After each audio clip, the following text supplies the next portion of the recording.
Hi everyone. I'll just wait a few minutes for us to join.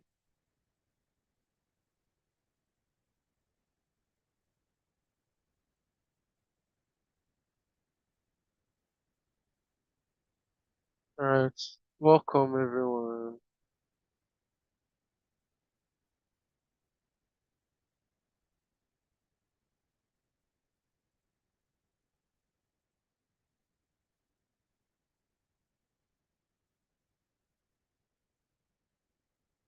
Okay, I can see you're all trying to join.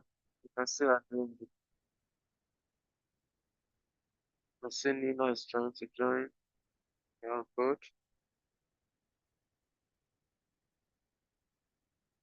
I can see Abimbola. Welcome Solomon, Nina, Muslimat, today Abimbola, Bright, Yes, thank Duncan. you. Good evening. You're all welcome. Good evening. Soluwani, Bruni, and Babatunde, then LZ. Bamidele, and see you too. Right, welcome everyone to day two of HC live coding session. So, in a few minutes, I'm going to share my slide. Before we do that, in our last class, we saw some basic setup using the Keras model, how to do a simple setup and train the Keras model. I think we worked with just a single layer and we're able to do some prediction. So today we are going to emphasize more on the regularization and optimization of the model.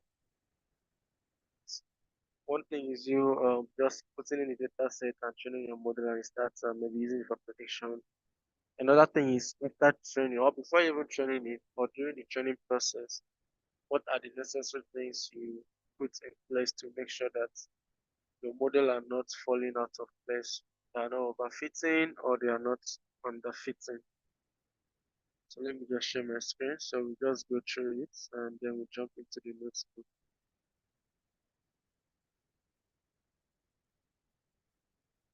Can you all see my screen? Yes, we can. Thank you. Yes. So today we are going to focus on regularization and optimization techniques.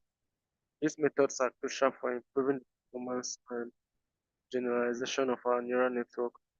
So by the end of today's session, you understand how to prevent overfitting and effectively train your model.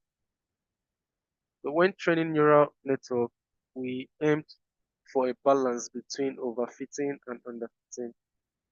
So overfitting occurs when the model learns the training data too well, including the noise, which doesn't generalize to new data. Then underfitting happens when a model is too simple to capture the underlying patterns in the data, leading to poor performance on both the training and test sets.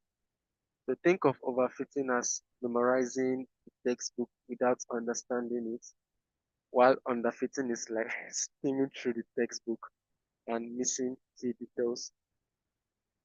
So yeah, that's the difference between underfitting and overfitting. Overfitting is where you memorize, maybe you just cram the textbook without even understanding the context, like a lot of us did in school. That was you overfitting your brain just temporarily. While underfitting is probably you just skimming some pages without maybe you just skip and you skip the parts that came out in exams, right? So that's underfitting. Then we have techniques to actually prevent this. There are several strategies we can use to prevent overfitting. So we can do that first of all by including more training data.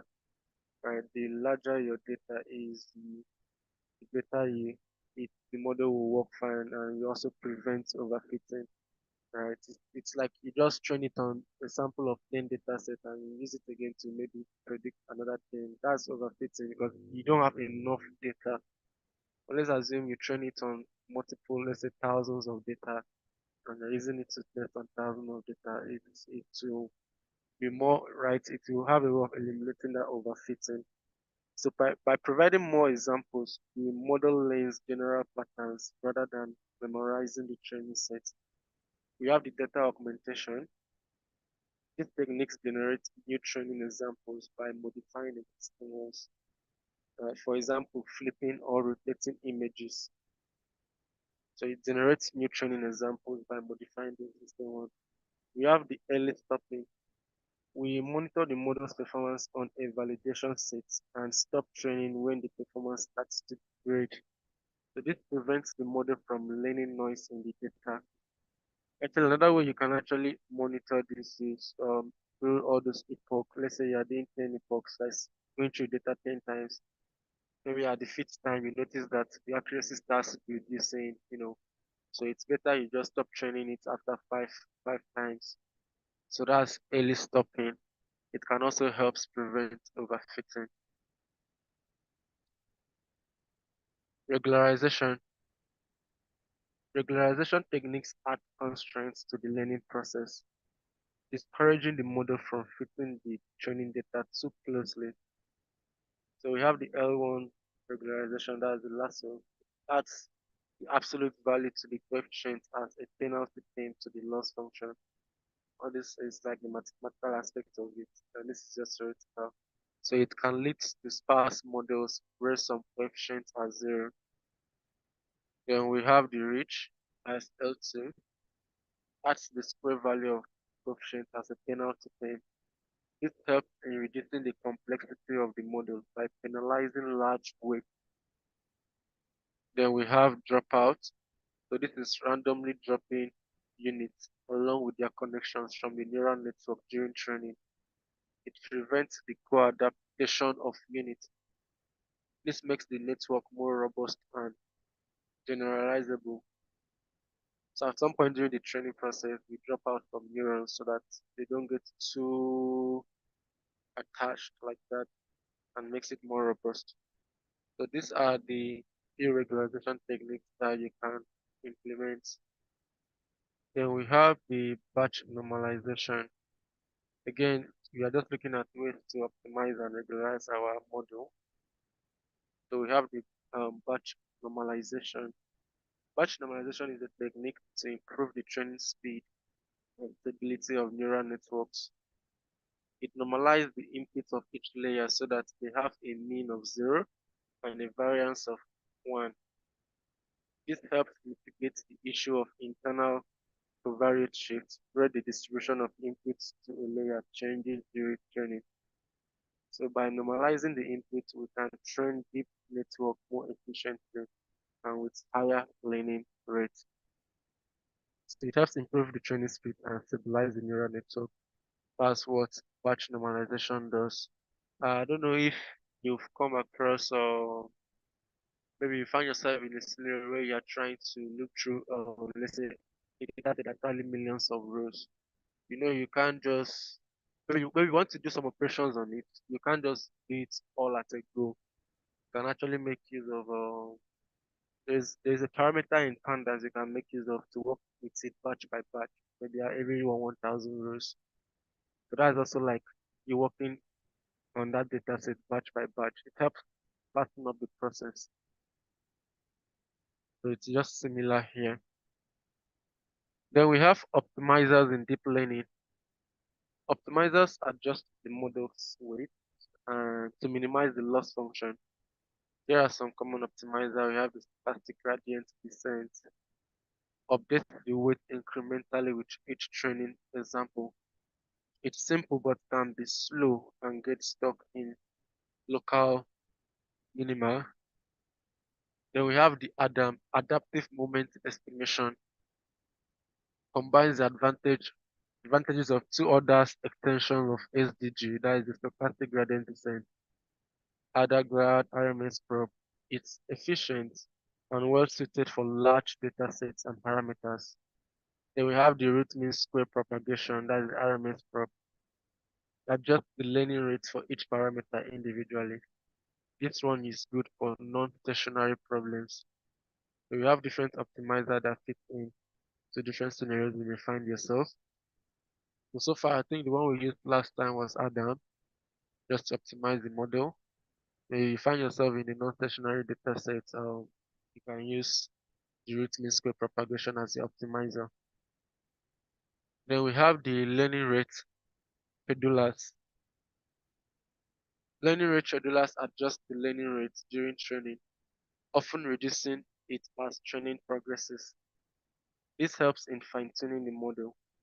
Step decay, this learning rate by factor every few epochs. Then exponential decay, reduce the learning rate exponentially. We have reduced some plateau, reducing the learning rate when the validation loss plateaus, indicating that the model has stopped learning effectively at the current rate. So you can also introduce learning rate to your model. Okay, I think this is the part where we jump into the notebook. Does anyone have any question for me?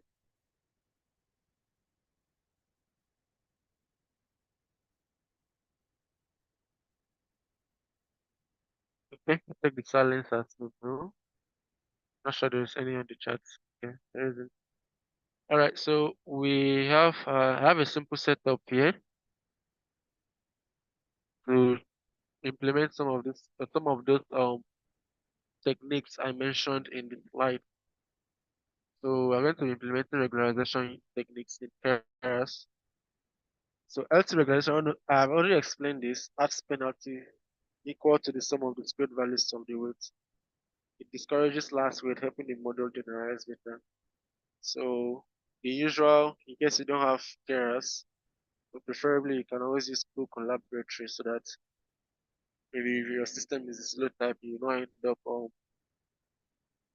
lacking into much applications and the system will run slow. Alright, so it's already installed on Google Collaboratory. This is us making in the necessary libraries we need. And yeah, setting our seed so that we can, if maybe we are working with random data, I don't think this is needed. But yeah, in case you are working with random data, you can just take to the same data anytime you run it. So we are working with a cipher data set today.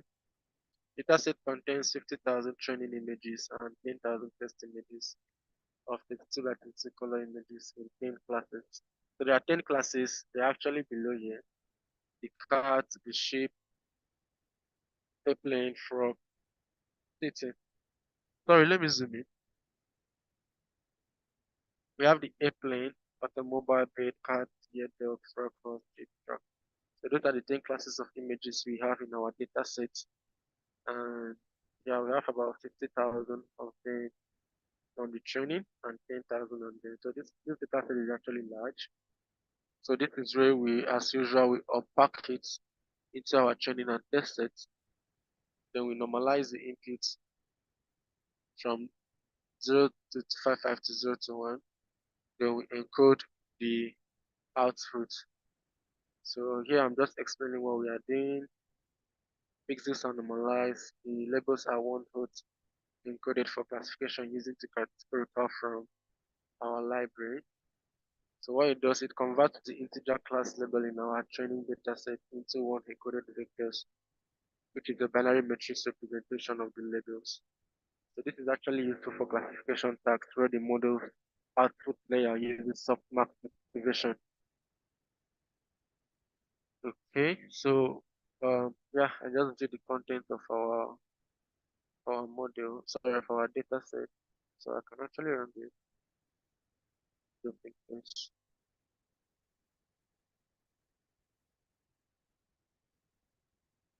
All right, so I created a function that will help us visualize data set we have.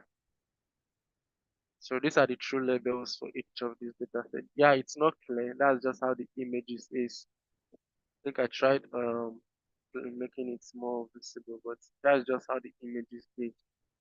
So imagine you're training a model that at this like considering that the images is not that clear, it's able to understand what is beneath the unclear picture. Then you probably use it on the one that is more clear. It's obvious that it will perform very, very, very well. But yeah, that's what the images look like. Okay, So this is actually where we bring in our model sequential. Just give me a sec.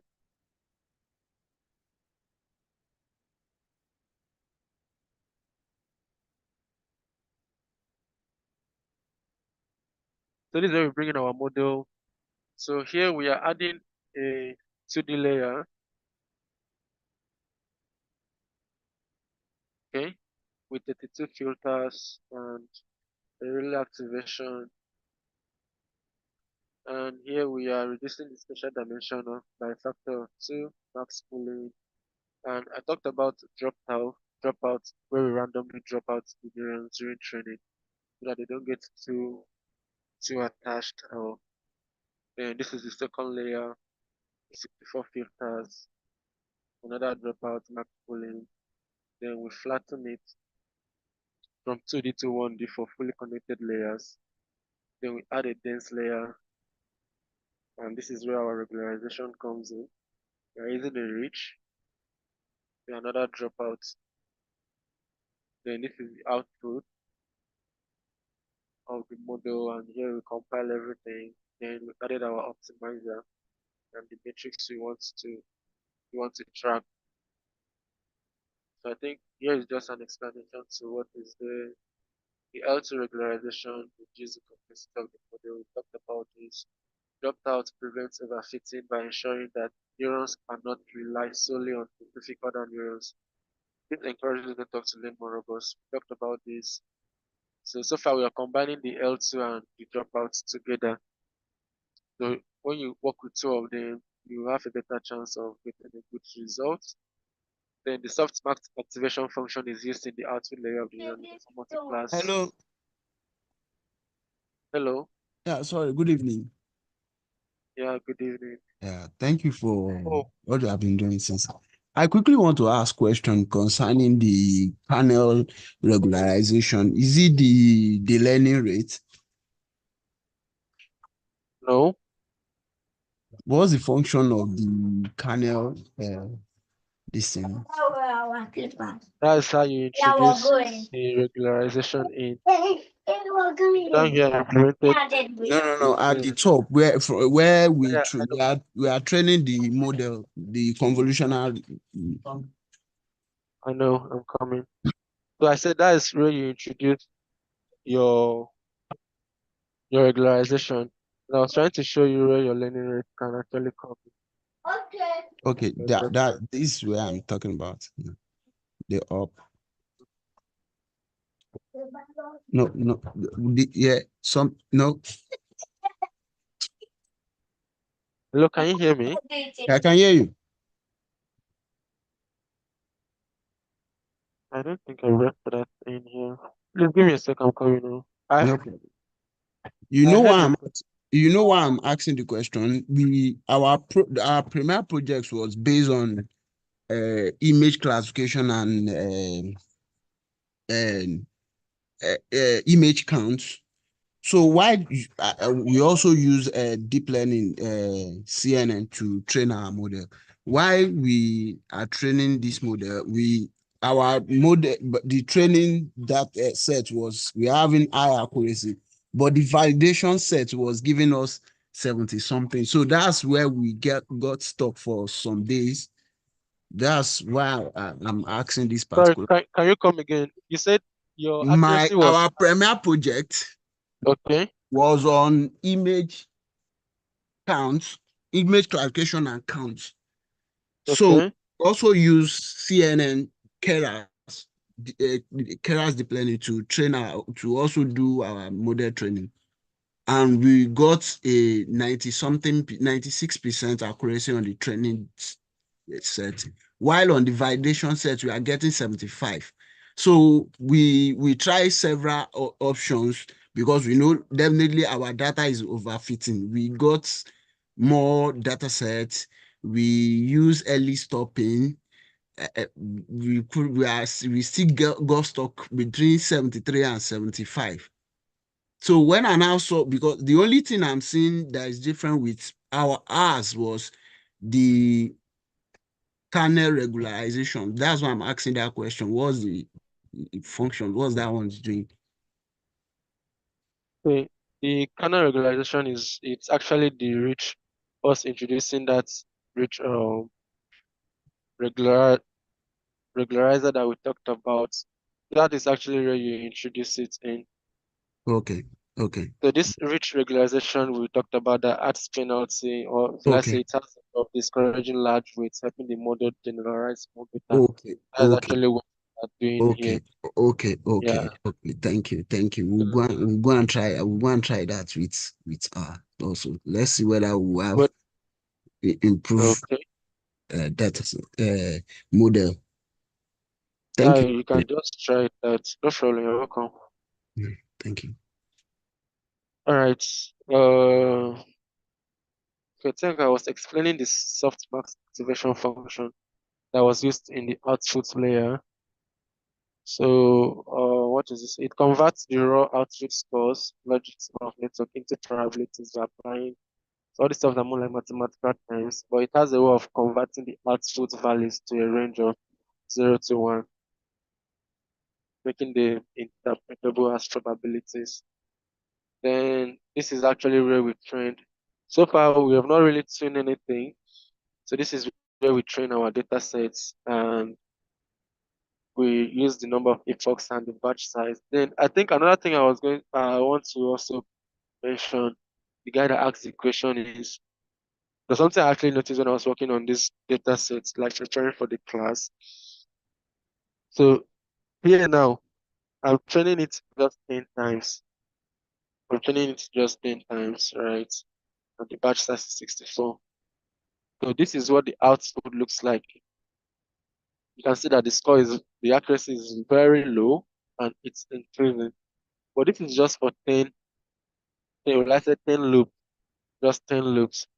But while I had time, or yeah, when I had time, I actually trained it for 50 epoch. And if you notice, it was actually gradually increasing, you see, to 0.7. Now, I mean, it's more like a comment or another suggestion too. But I understand your accuracy on this side was actually high, then on this side it was actually low. So maybe you would also want to maybe increase. I don't know how many you guys trained it on, Yeah. but yeah, you can also. We actually I used a batch size of 32.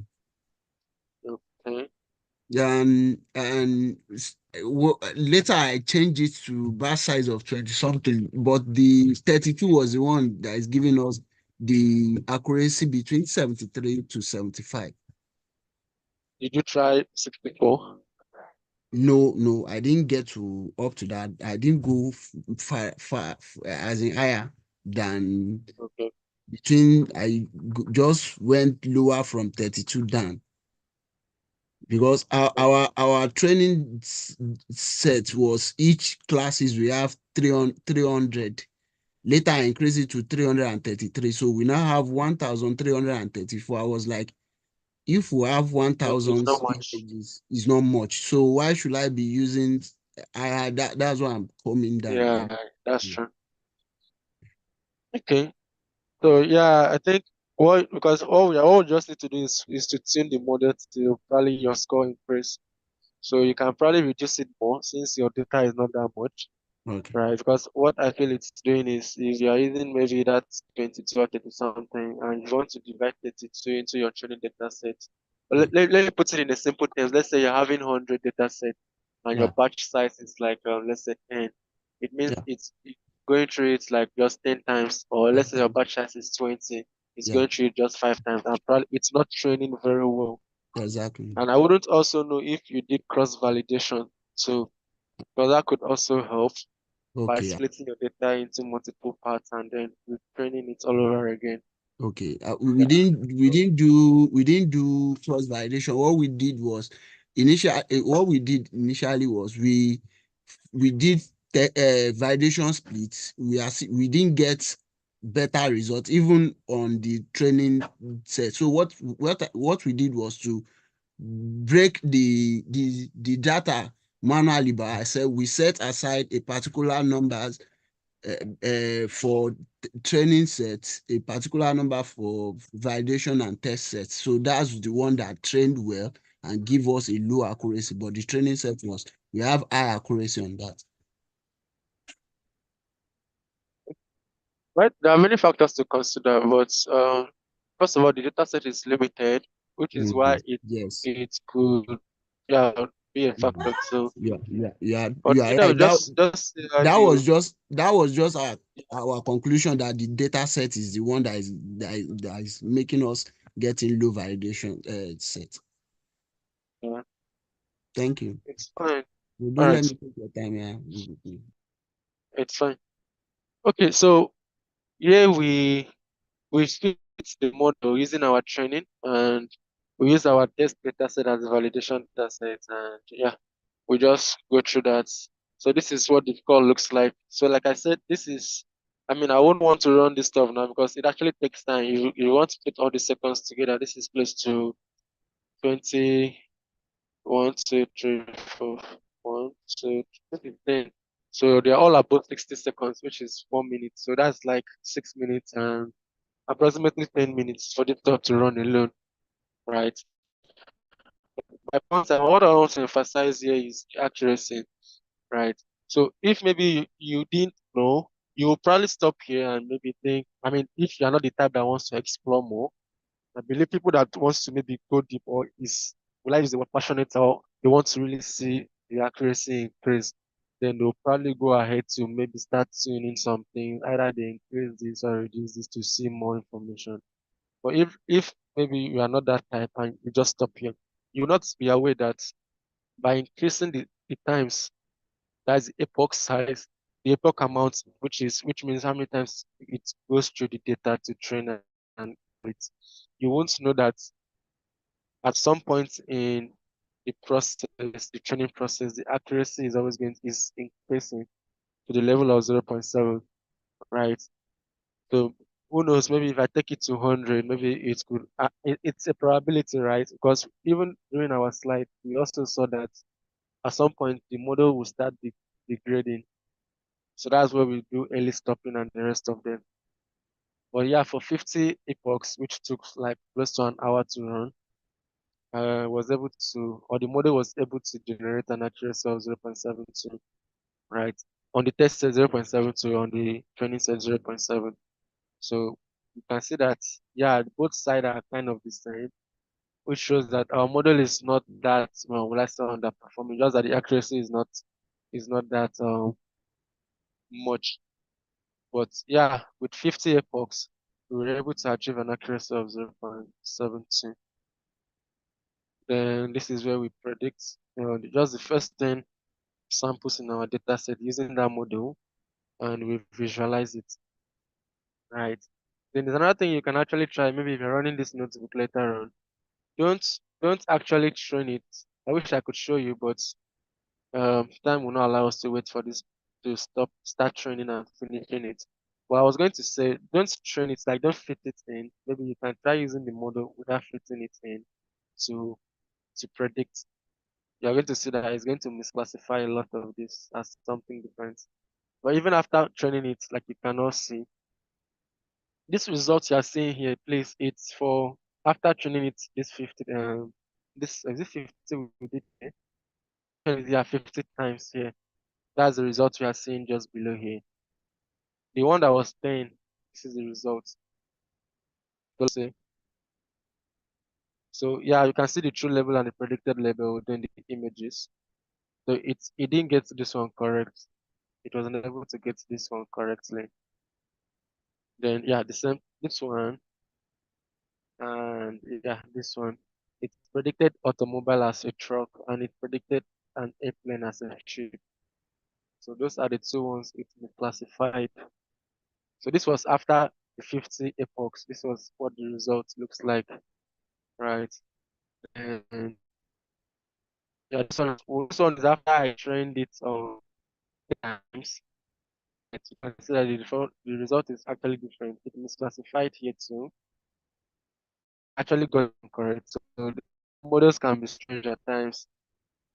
So you can see that just training it 10 times it was able to get the accuracy. Like we played this one, and just so you know too, if you have if you go to the notebook later on, you will notice that just with at the 10 epochs, you're having 0.67. And if you compare that with the 10 epochs here, you see that we're having 0.63,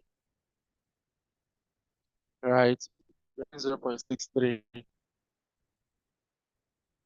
So it's two different results. And on the validation accuracy is 0.66, while the validation accuracy is 0.67. So again, it's not also, I just want to clear us on that. It's not also about increasing the amount of like the number of epochs it goes through, because clearly you can see that just 10 epochs, you're able to achieve an accuracy of 0.67. Why? That's a 10 epoch, 0.64, 0.67. But when we check when it was 50 times, it has 0.63, which is lower than the other one, and 0.66, which is also lower than the other one. Yeah, so let's not just think that it's just about the number of times it goes to contribute, right? But then again, you could achieve a total result just with a small number of books. Okay, so we visualize that this is a result from its training 10 times. That the number of epochs is 10, and it predicted everything accurately. So yeah, that's it. Just by fitting it in and then executing it. We have the hyperparameter tuning. The hyperparameter tuning involves adjusting parameters like learning rate, batch size, number of epochs to improve model performance. You can also do grid search, random search, and all this. So these are like different ways you can tune your model to see how it performs, if it will be better or not. Then we have the cross validation. Model evaluation assesses the model performance on same data. Cross validation splits the data into several folds, training the model on some folds and validating it on the other ones. We all know how cross validation works. If you don't, it's like having, let's say, 10 rows of information. So on the first fold, it could take 1 to 8, train, predicts 9 and 10. That's 9 and 10 is the validation. After it's done with that first fold, the second fold, it could take from 2 to 9. 1 and 9. Let's say 3 to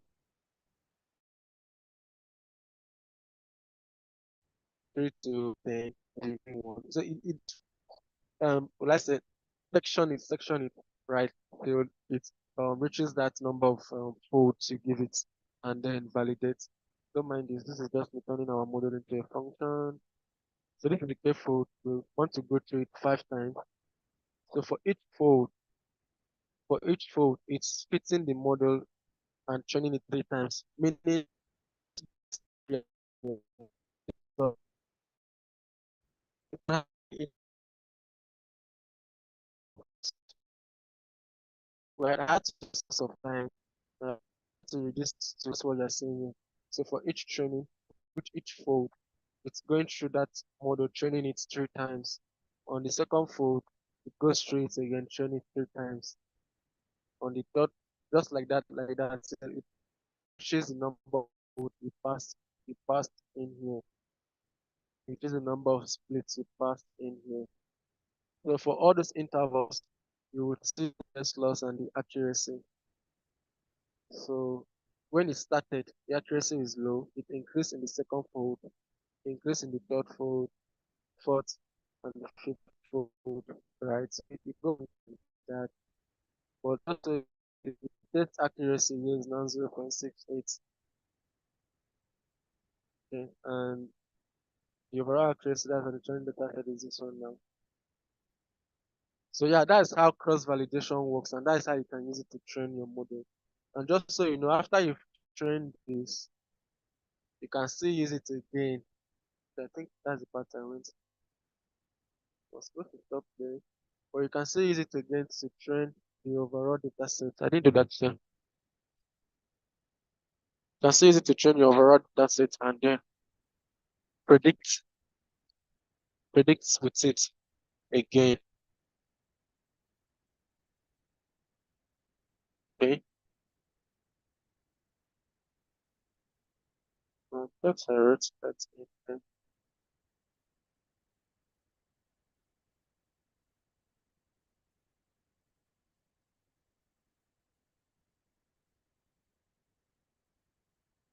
Okay. I did break it in.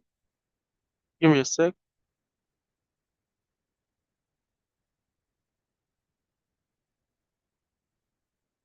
All right. So yeah, you can still use it to fit in on your data. Though I didn't do that.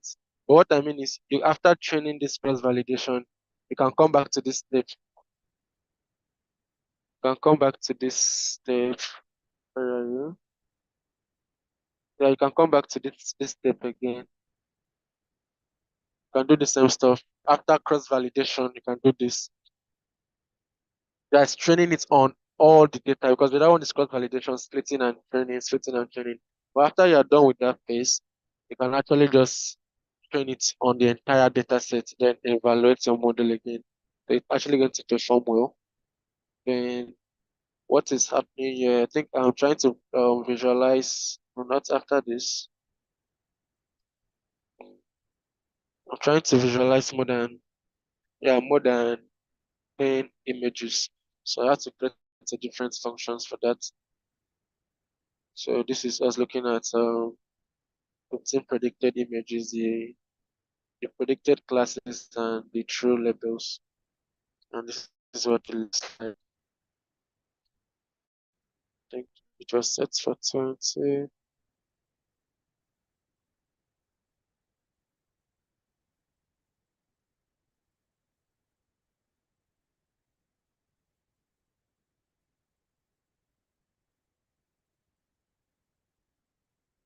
Okay, so that's basically how you can introduce some parameters, regularizer, and you know, maybe reducing the number of epochs or increasing it to see how your model performs.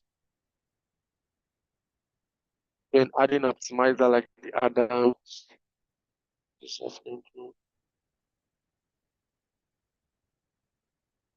and you just see how it works too.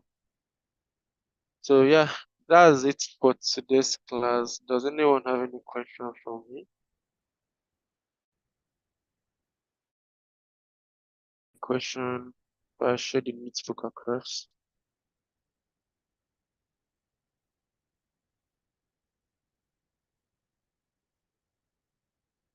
Any questions? Let me share this notebook.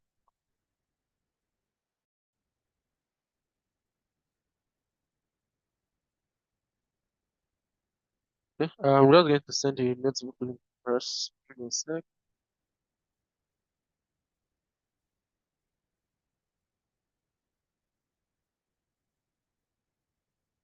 Alright, so I'm about to drop it on the income message.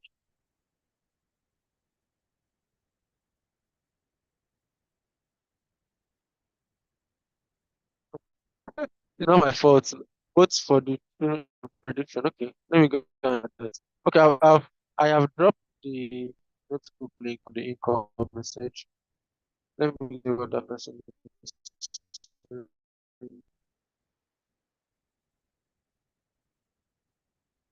said. It classified a horse as a sheep. I'm not sure.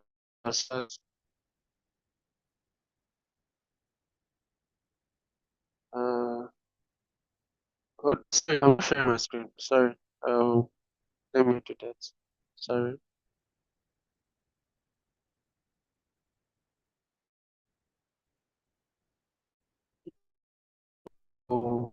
Okay.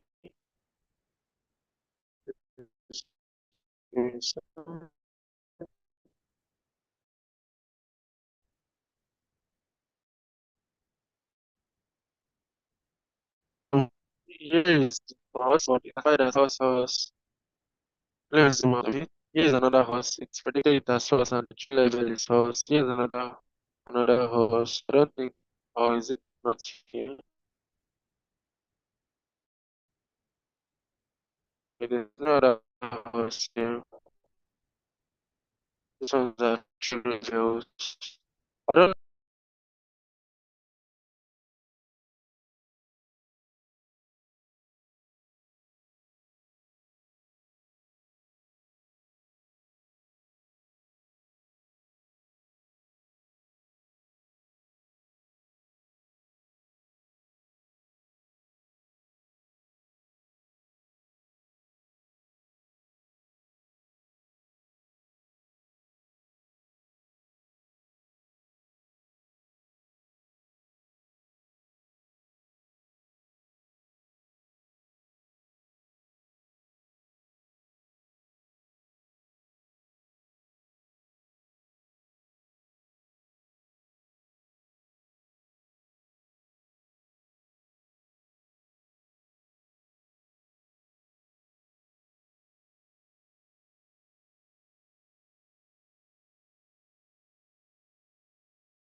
Oh, sorry about that. I think my network kicked me out.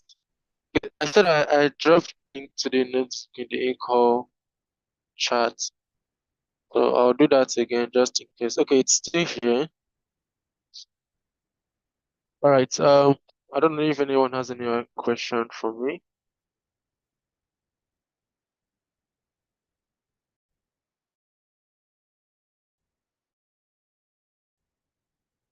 Okay, I think we've come to the end of today's class. So let's Okay, just hello. get ready. Hello. Yeah, I can hear you. Okay, let I me. can I hear said you. I figured let me use this opportunity to just ask questions since they're existing. So, it just I know this question must have been answered before, but I missed it generally. So, when doing classification models or regression models, we just do train and test. So, but for this neural networking or deep learning, I don't know if you could just probably, again, please, make me understand why do we do validation again? That is both train, test, and validation. Just to clarify, please. Okay. Okay, Did you get that? you're asking why we do validation on like neural network. Yeah, why we introduce validation data sets in neural network as opposed to when we do regression and classification where we just use only train and test.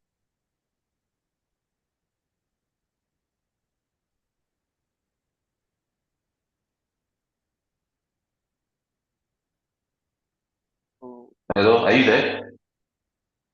hello, can you hear me? Okay, I can hear you now. Sorry, can you please take that again?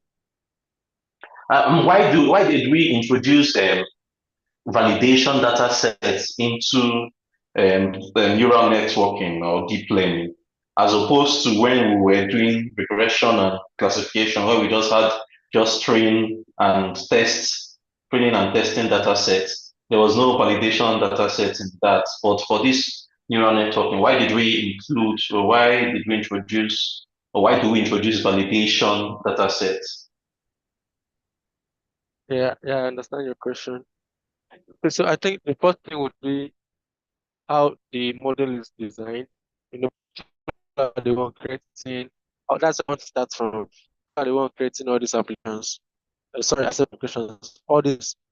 So it's obvious that's probably why they were creating the linear regression like and the rest of them. They include the parameter for maybe taking in a validation set one. Okay, unless probably they'll add it later on. So I also feel it's now that it's available for the neural network, and since we it's just a different, let's say um different structure. It's the way it's designed to work like the human brain, right? Compared to normal regression and rest of them. So it's necessary to have that validation at that training point. That also you should know that putting in the validation data is optional. It's totally optional, right? It's not parameter, it's optional, right?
Guys, I think that your your coach's your tutor's network has messed up.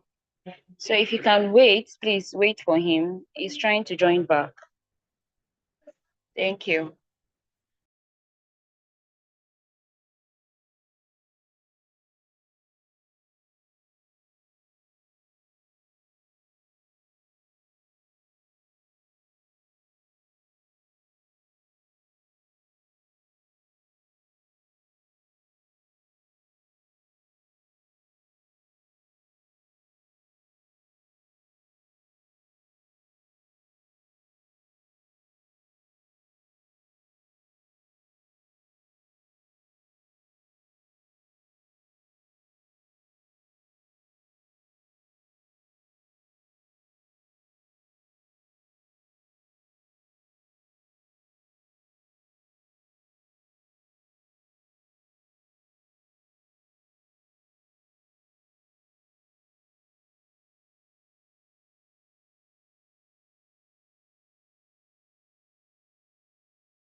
Hello? Can you guys hear me? Can you guys hear me? Yes, yes, we can. Yeah, I'm so sorry about that. So my internet network is it's bad lately. Okay, someone asked a question. I think I was trying to respond to the question. So I said, first of all, it's how the libraries are designed. So for the normal traditional regression models, they don't have that parameter to take in the validation data set. Then why it's now in the neural network is of yeah, it has its own advantages, right? And one could be you being able to see when your model is probably overfitting, right? No, at each stage that you are training the model, you are seeing the results in the validation data set. So at that very instance, you are able to know when your model is probably overfitting, and then you see how you can also tune it. Right, so that's also another reason why the validation data set is necessary for neural network. I don't know if I've answered your questions.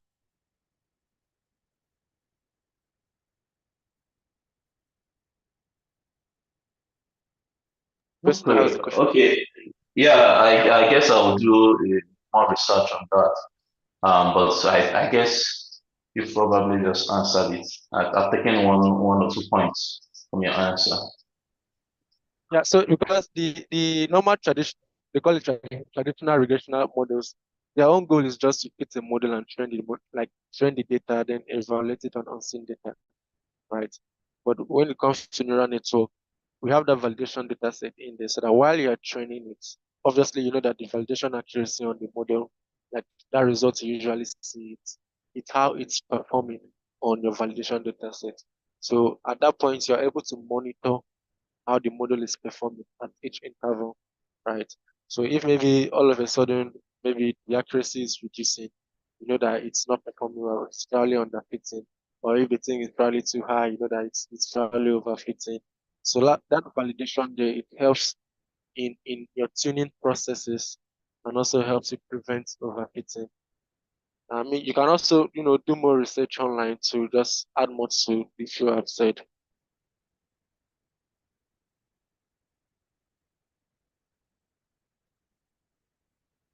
Okay. I think that's where we're Okay, going thank you to very end much. for today. You're welcome. All right. It was nice meeting you guys once again. Still have two more classes. We are done for the stage. Thanks for coming around. I'll see you in the next class.